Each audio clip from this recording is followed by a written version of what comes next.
Nazim Peoples Party chairman Bilawal Bhutto Zardari Bannu ऐं बाजोड़ में दहशतगर्दनि खिलाफ़ कामयाब ऑपरेशन ते सिक्योरिटी फोर्सेस खे ख़राज तहसीन पेश कंदे चयो आहे त 23 दहशतगर्दनि जे मारजण ऐं उन्हनि जा ठिकाणा तबाह करण वॾी कामयाबी आहे।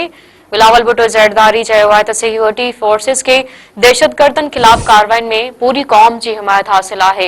सिक्योरिटी फोर्सेस मुल्क में दहशतगर्दनि ऐं इंतहा पसंद के खात्मे लाइ भरपूर कार्रवाइयूं करे रही आहे। पंहिंजे बयान में बिलावल भुट्टो ज़रदारी वधीक चयो आहे त सिक्योरिटी फोर्सेस भारतीय प्रॉक्सी दहशतगर्द नेटवर्क की चेल चिबी करे छॾी आहे। जल्द मुल्क में दहशतगर्दी जो खात्मो आंदो वेंदो।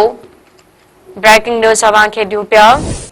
Peoples Party chairman Bilawal Bhutto Zardari Bannu ऐं बाजोड़ में दहशतगर्दनि खिलाफ़ कामयाब ऑपरेशन ते सिक्योरिटी फोर्सेस खे ख़राज तहसीन पेश कंदे चयो आहे त 23 दहशतगर्दनि जे मारजण ऐं उन्हनि जा ठिकाणा तबाह करण वॾी कामयाबी आहे।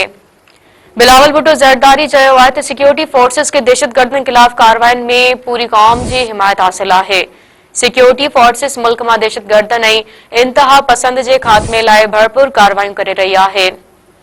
पंहिंजे बयान में बिलावल भुट्टो ज़रदारी वधीक चयो आहे त सिक्योरिटी फोर्सेस भारतीय प्रॉक्सी दहशतगर्द नेटवर्क की चेल चिबी करे छॾी आहे। जल्द मुल्क में दहशतगर्दी जो खात्मो आंदो वेंदो।